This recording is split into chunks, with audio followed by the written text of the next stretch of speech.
The bell above the door gave a soft chime as Maya stepped inside. It was the kind of store where the glass cases gleamed like still water and the air carried that faint, expensive scent of leather and champagne. She moved slowly, her footsteps muffled by the thick cream carpet. She'd come for one reason: a gift. Something special for her mother's upcoming birthday. It wasn't a busy day, just 2 other customers browsing, but the moment she crossed the threshold, she felt it.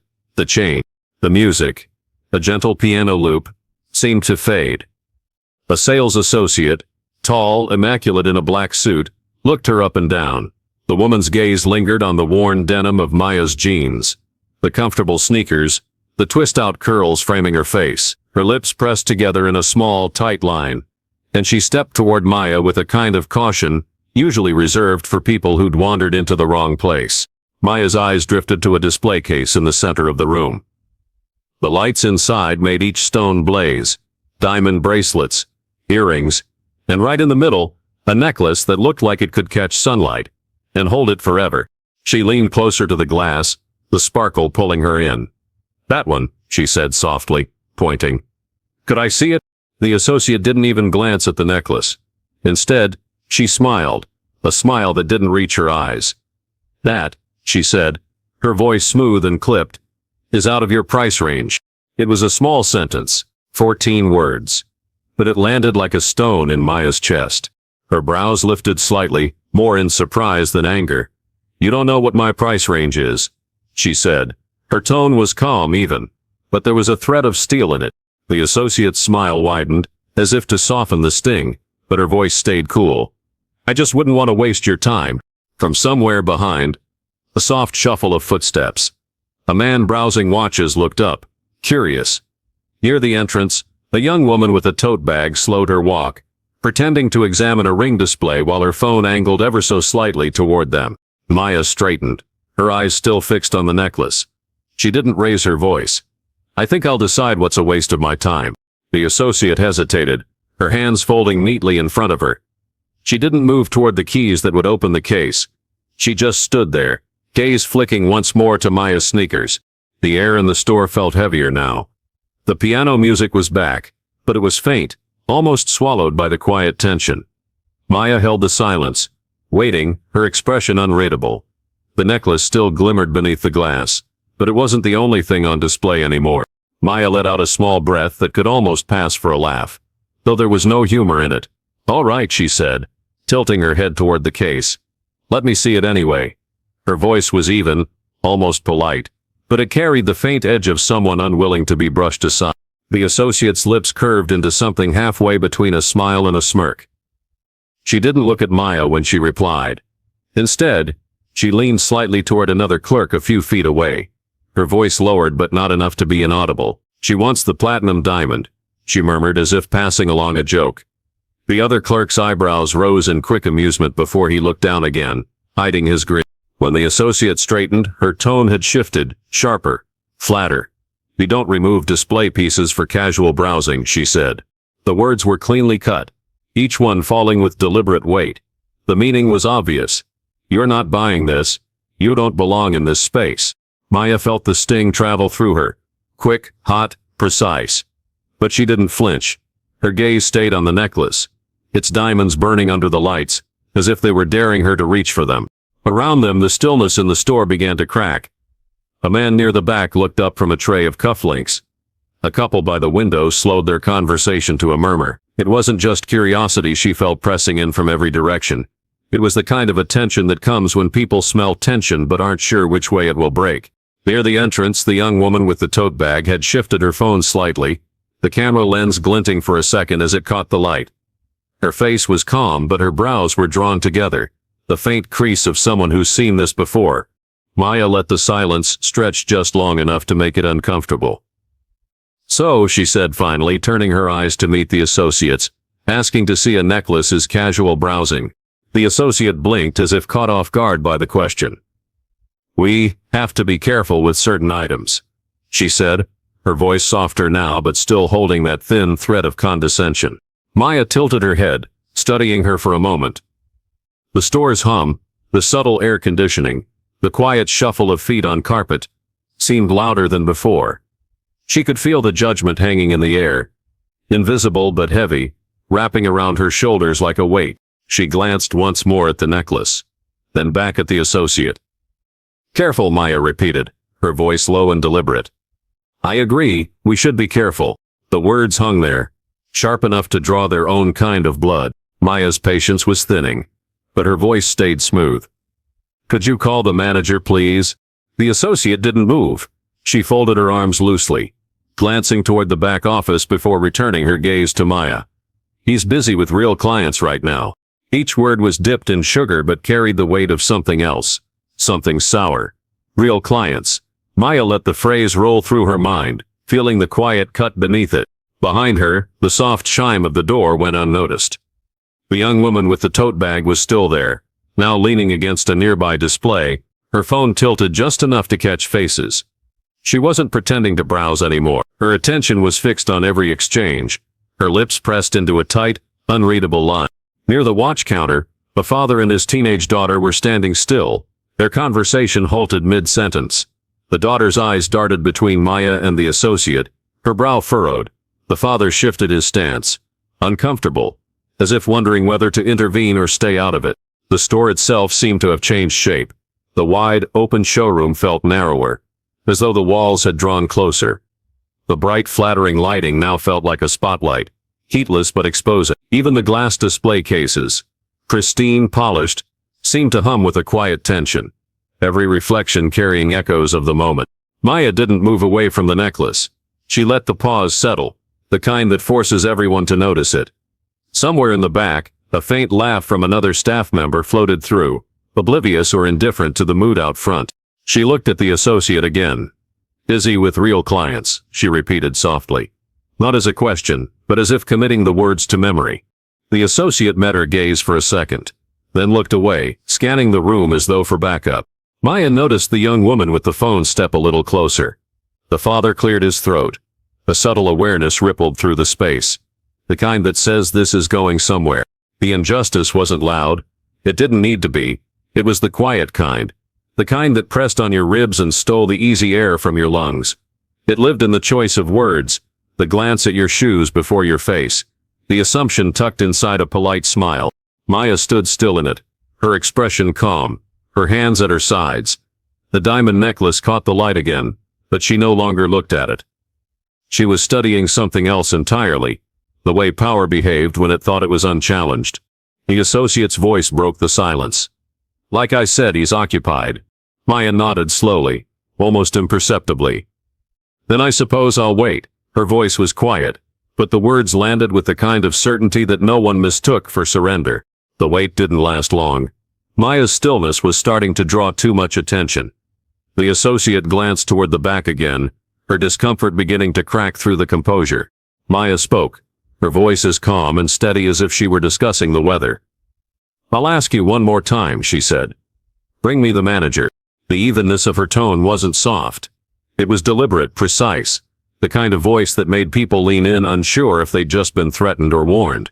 The associate hesitated. "Like I told you," Maya cut in, not by raising her voice, but by narrowing her words until they were sharp enough to slice through the space between them. "You're making assumptions you will regret." The sentence was not loud, yet it seemed to ring in the room. A small shift went through the bystanders, a quiet inhale here, a faint glance exchanged there. The associate froze, her practiced smile faltering for the first time. She blinked once, twice, her mind catching on the word regret like fabric snagging on a nail.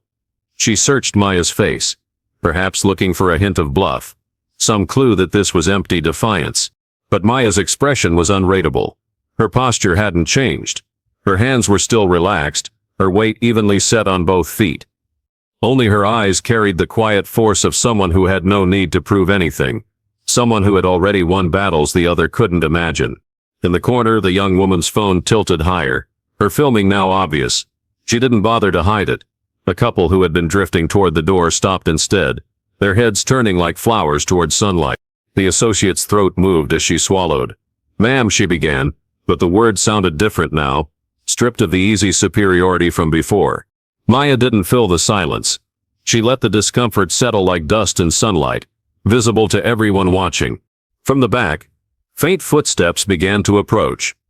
The associate glanced over her shoulder, a flicker of relief, or maybe dread, crossing her face. Maya's eyes stayed on her. Unblinking. "You can decide," she said finally, her voice still level. "You can walk him out here now, or you can keep digging this hole." The associate's lips parted, but nothing came out. She turned stiffly toward the hallway, vanishing into the back without another word. The air shifted. Conversations that had been hushed moments ago now stopped completely.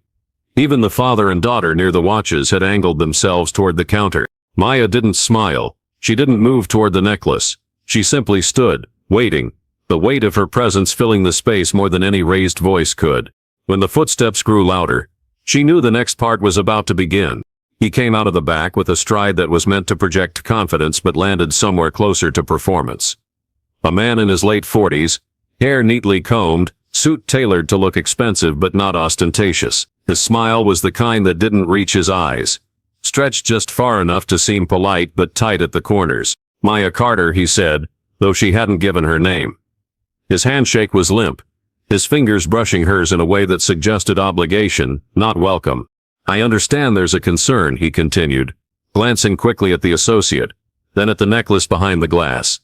"Let me explain our store policy." There was no apology in his tone, no acknowledgement that she'd been insulted in front of a room full of witnesses. Instead, he launched into a script, the kind of corporate phrasing designed to sound fair while leaving plenty of room for discretion. "For certain high-value items, we limit viewing to serious buyers only. It's to protect our inventory and our staff's time." He smiled again, this time tilting his head just slightly, as if he were being generous. "If you'd like, I can direct you to some more affordable pieces that might better fit your budget." The words landed with an audible weight. Somewhere behind Maya, a soft gasp came from the father's teenage daughter. The young woman filming shifted, her grip on the phone tightening. Maya didn't move. Her eyes stayed fixed on his, unblinking, her face calm in a way that made the room quieter. The manager's smirk was subtle but practiced, the kind of expression used to close uncomfortable conversations. "Of course," he added, "if you have specific price ranges in mind, I'm happy to assist within those parameters." She didn't answer immediately. Instead, she let the silence grow. Small pause that made him shift his weight from one foot to the other. The bystander's camera was still rolling, capturing the precise curl of his lips, the faint lift of his eyebrows, little tells of someone confident they were in control. Maya's gaze never wavered. She wasn't rushing. She wasn't raising her voice. She was holding the moment in her hands, letting it stretch until even the hum of the overhead lights seemed loud. When she finally spoke, her tone was measured, steady. "I'd like to see the necklace." The manager's smile thinned. "As I said, our policy." She lifted one hand, not abruptly, just enough to stop him. "You've explained your policy," she said. "Now I'm asking for the necklace." He glanced at the associate, who shifted uncomfortably. Around them, the air felt heavier. The next move was his, but the balance had already shifted. He just didn't realize it yet. Maya's hand moved with deliberate slowness as she reached into her bag. She didn't rush, didn't break eye contact. The manager's gaze followed her fingers as they found her wallet. Black leather, worn at the edges but clearly well made. She opened it and slid out a card. Not just any card, a matte black corporate credit card. The kind that didn't need a spending limit printed on it because everyone who mattered already knew. Without a word, she placed it on the glass counter between them. The light above caught the embossed numbers, making them gleam. The manager's eyes flicked down, and for the first time his expression faltered. He knew what it was. His fingers twitched slightly, but the smirk fought its way back. "That's impressive," he said, the pause betraying him. "But of course we still—" "I'd like to see the necklace," Maya said again, this time more quietly. There was no sharpness in her voice, no raised pitch, just the kind of steadiness that made it sound less like a request and more like the inevitable next step in a process she controlled. The associate glanced between them, the tension passing across her face like a shadow. The room seemed to contract. The bystander's phone was still aimed at them, catching the small details, the way the manager's jaw shifted, the almost imperceptible flex in Maya's posture. Even the customers at the far side of the store had stopped pretending to browse. The manager cleared his throat. "These items are delicate," he said, trying to regain footing. "We need to ensure—" "You need to ensure," Maya said, that you're not making decisions based on assumptions. Her tone was calm, almost conversational. Something in the way she said it made the air feel electric, like the faint pressure before a storm breaks. He hesitated, his fingers resting on the edge of the counter as if debating whether to pick up the card. "I'm not here to waste your time," Maya continued, "and I'm certainly not here to have mine wasted." The room was silent except for the low hum of the air conditioning. The card sat between them like a challenge, its weight far heavier than its physical size. The manager finally glanced toward the associate, giving a small nod. She turned reluctantly, heading toward the keys. Maya's eyes stayed on him. Her face was unreadable, but there was a quiet satisfaction in the stillness, the knowledge that the shift had happened. The storm hadn't broken yet, but everyone in the room could feel the air change. The associate's hands shook slightly as she unlocked the glass case. The sound of the tiny key turning seemed louder than it should, sharp in the quiet air. She lifted the necklace carefully, its diamonds catching the bright lights overhead, scattering reflections across the counter. Her face had lost its earlier flush of superiority.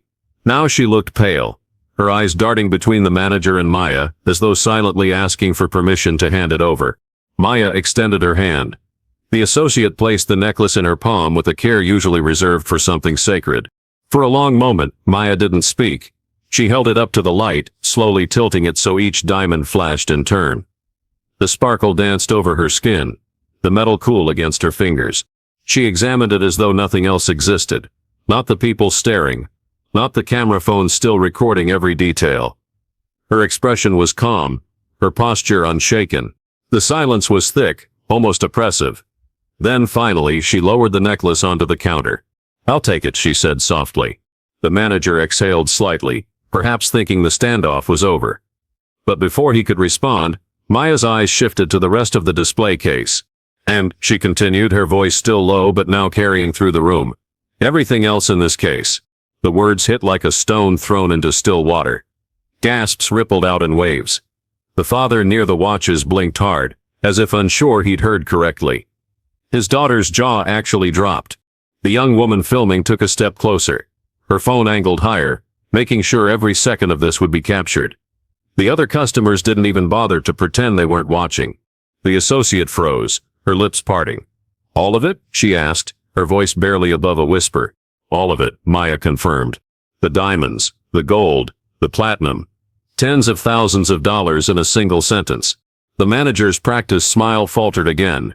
"That's quite a purchase," he said, the faintest strain creeping into his tone. Maya didn't answer. She simply met his eyes, steady and unyielding.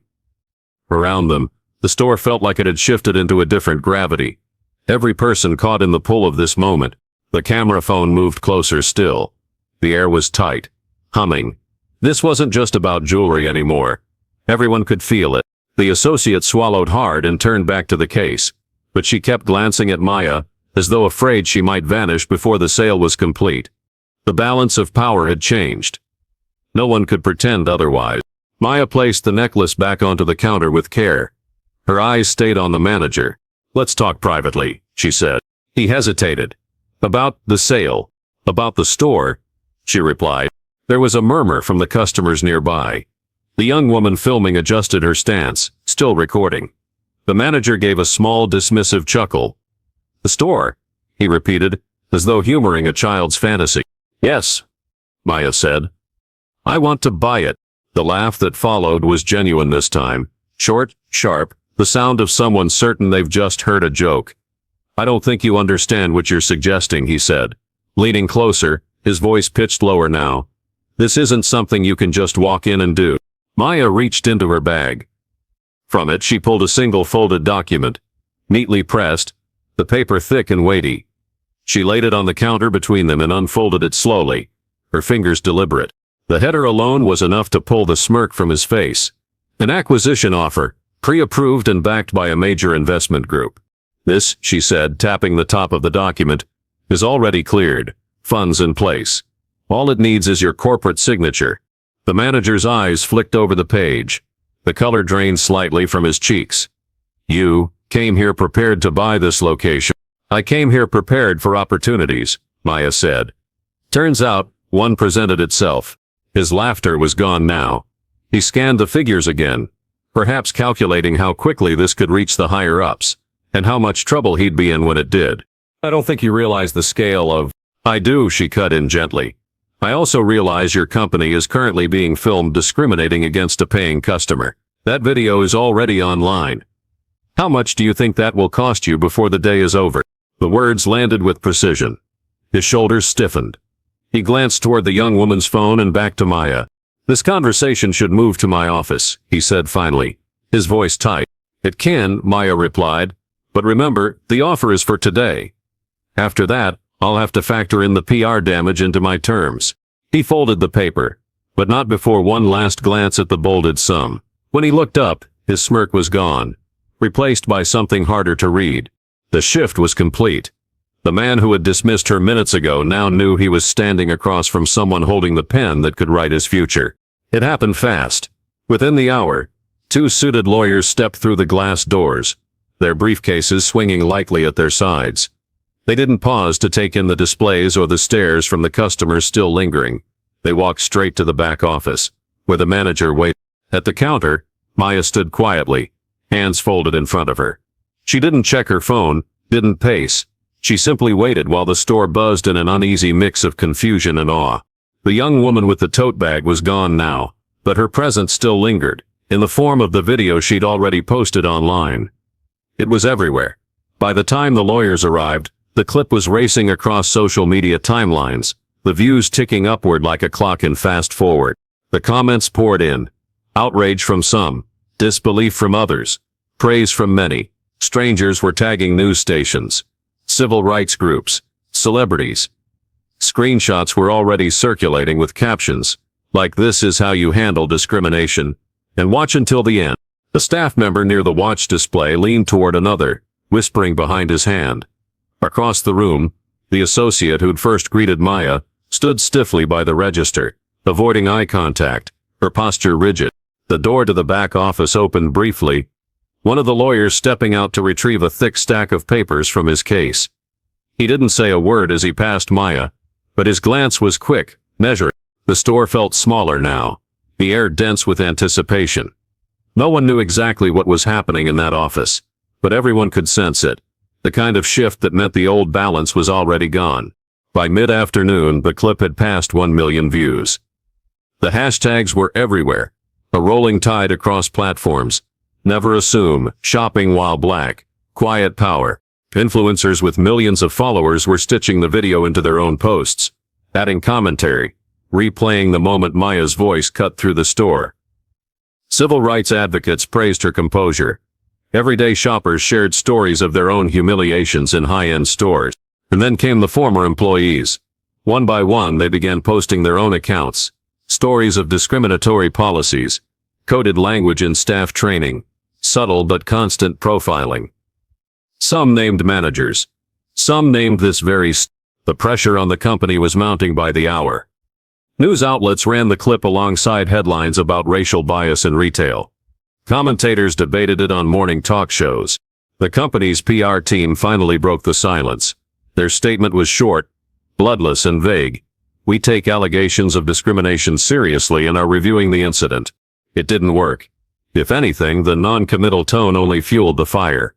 Screenshots of the statement were posted next to clips of Maya standing silent but unshaken. The contrast was devastating. Online, the verdict was already in, and it wasn't in the company's favor. While the internet burned with her story, Maya said nothing. No tweets, no interviews, no quick responses to the reporters crowding her inbox. Instead, she spent the next 2 days in quiet closed-door negotiations with the parent company. No cameras, no grandstanding, just contracts, numbers and deadlines. Her terms were not open to discussion.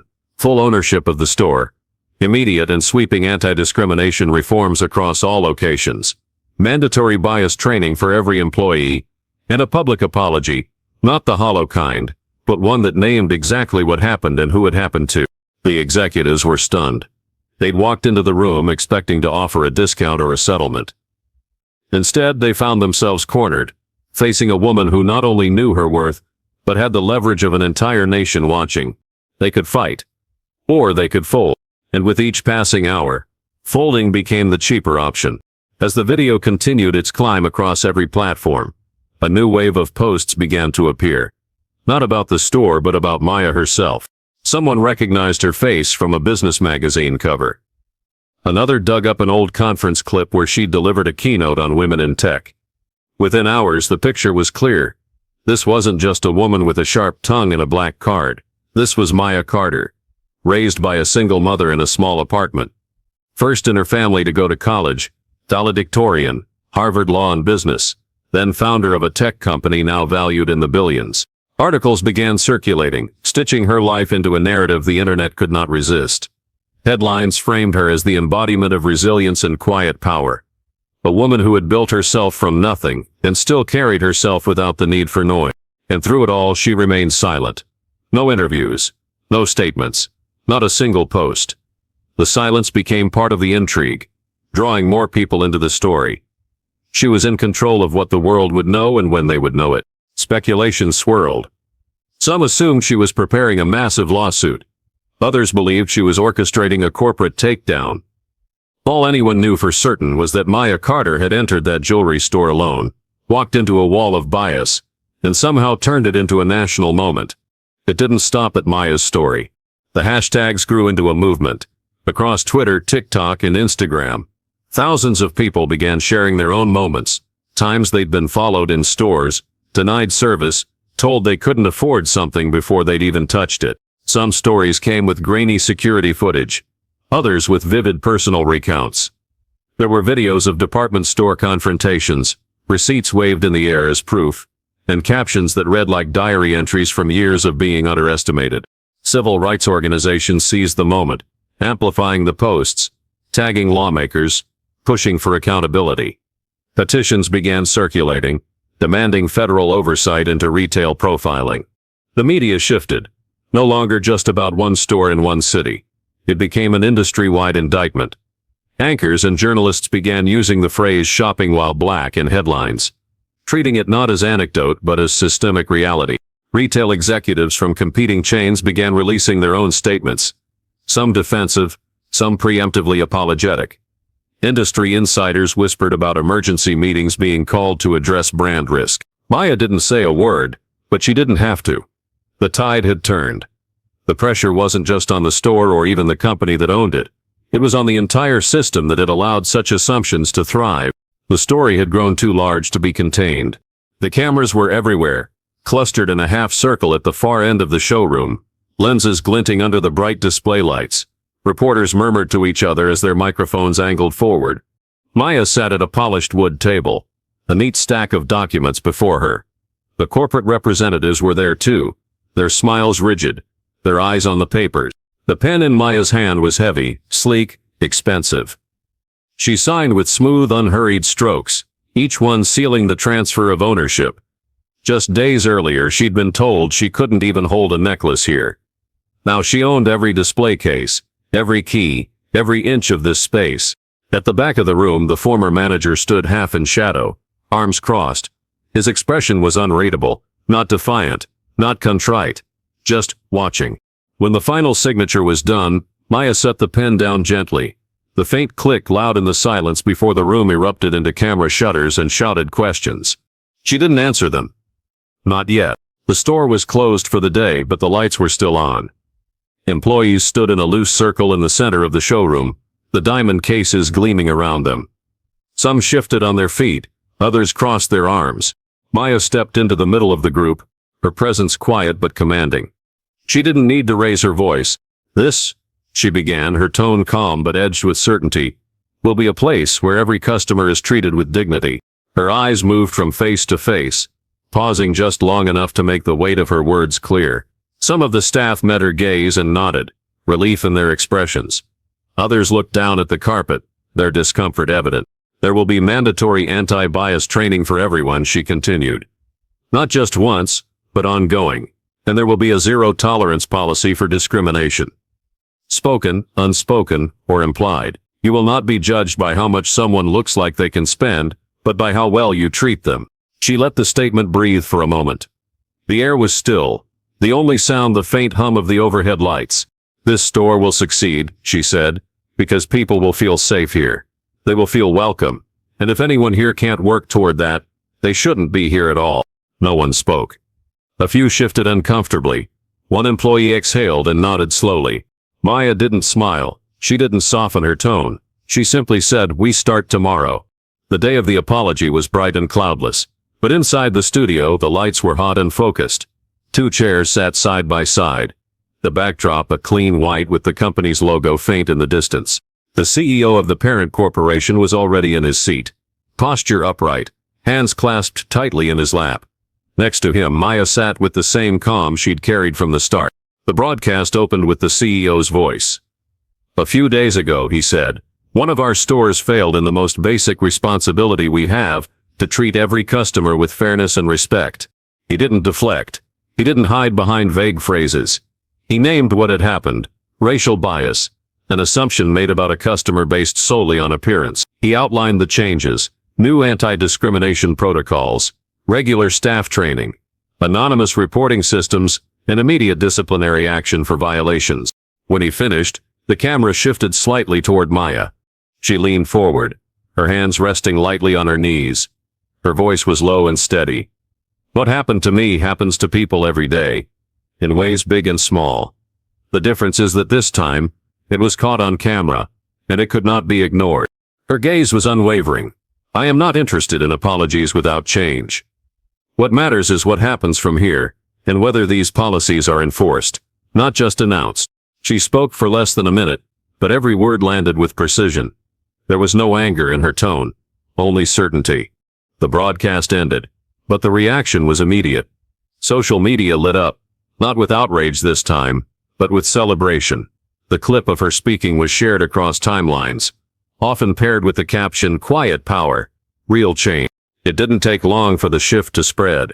Within months, other major retail chains announced their own anti-discrimination measures, mirroring many of the policies Maya had pushed for: mandatory bias training, clear customer service guidelines, accountability systems that didn't allow complaints to vanish into a file drawer. Lawmakers took notice. In several states, bills were introduced to penalize retail profiling, legislation that would fine stores or even suspend licenses for proven cases of discrimination. Civil rights organizations testified in support. Maya was invited to speak before a state legislative committee. She wore a simple navy suit, no jewelry except a thin gold bracelet on her wrist. Her testimony was brief but commanding, every sentence sharp and unflinching. "This isn't about one necklace," she told the lawmakers. "It's about the message we send every time we decide who belongs and who doesn't in public spaces. We cannot legislate respect, but we can make discrimination costly." Her words made it into headlines the next day. It didn't happen overnight, but it happened. The store that once felt like a fortress of glass and judgment began to breathe differently. The harsh, cold lighting was replaced with warmer tones that softened the displays and made the space feel welcoming rather than watchful. The staff changed too. Hiring became intentional. A team that reflected the diversity of the city outside. Men and women of different ages, races, and backgrounds stood behind the counters now, greeting customers with genuine smiles rather than measured glances. Maya introduced monthly open-door events. The first Saturday of each month, the cases were open for community viewing. No purchase necessary, no hovering employees making anyone feel out of place. Kids from nearby schools came in to learn about gemstones. Couples wandered through just to look. People stayed longer, laughed louder, asked more questions. Word spread that this was no longer a store where you felt sized up the moment you walked in. It was a place where you were seen. The diamond cases still gleamed, their contents as exquisite as ever. But the air was lighter now, free of the invisible weight that once pressed on customers' shoulders. On some days, Maya would stand near the back, watching quietly as strangers browsed without hesitation. And every time she saw someone lean in close to a necklace or ring without a single wary glance from the staff, she knew the change was real. It arrived in a plain white envelope, the handwriting on the front unfamiliar. Maya opened it at her desk, sliding the folded pages free. The first words were hesitant. "I don't expect you to forgive me, but I need to say this." It was from the sales associate, the same woman who had told her the necklace was out of her price range. The letter was handwritten, uneven, as if the writer had paused often. She explained that she had left retail entirely, that working in that store had been her first good job after years of struggling, and that somewhere along the way she had absorbed the unspoken rules about who deserved attention and who didn't. She admitted the day with Maya had haunted her. Watching the video online, seeing the public reaction, and later learning who Maya really was, had forced her to face herself in a way she'd never done before. She now worked for a nonprofit focused on racial equity and hiring practices. It didn't erase what she had done, she wrote, but it was a start. The letter ended simply, "I am sorry. Not for getting caught, but for the assumptions I made about you, and for every other time I might have done the same to someone who didn't have the power to fight back."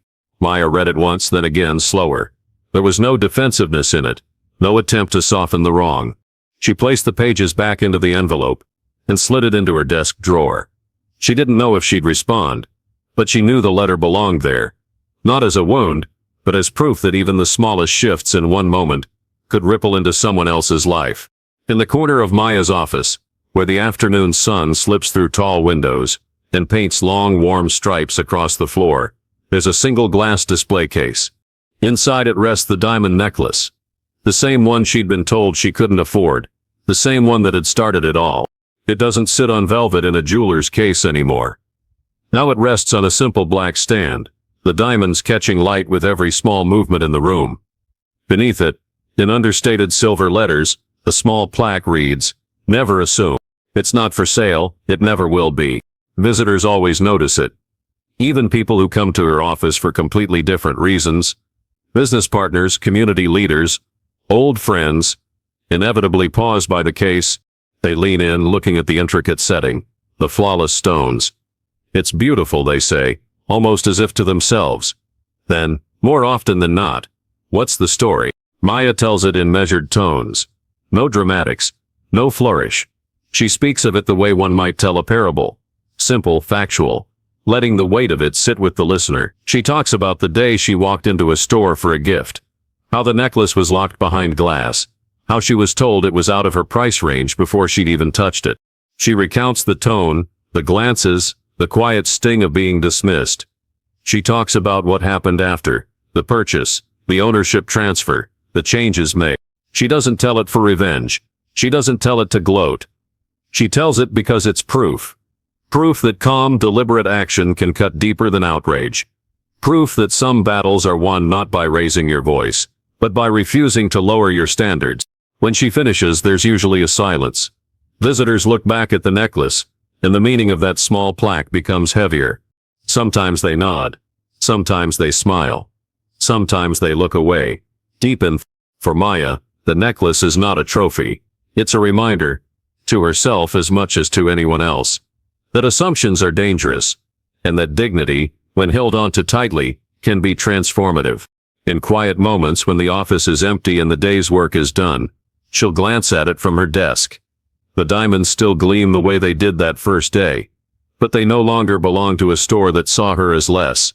They belong to her story now, and in that glass case, they will stay, not to be worn but to be seen. The world beyond the glass. The headlines moved on, as they always do. One viral moment was replaced by the next, and the world's attention drifted elsewhere. But the impact of what had happened inside that jewelry store didn't fade with the news cycle. The policies stayed. The mandatory anti-bias training continued, not just as a one-off, but as a recurring requirement. The zero-tolerance rules for discrimination were enforced quietly, but firmly. Employees came and went, but the standard never slipped back into what it had been before. Customers noticed. They came back. They told friends. They spoke about how different the store felt. Warmer, more open. No hint of that unspoken weight that had once greeted them at the door. The store thrived under Maya's ownership. Sales rose steadily, but just as important, so did trust. The brand's reputation transformed from exclusive and cold to prestigious yet welcoming.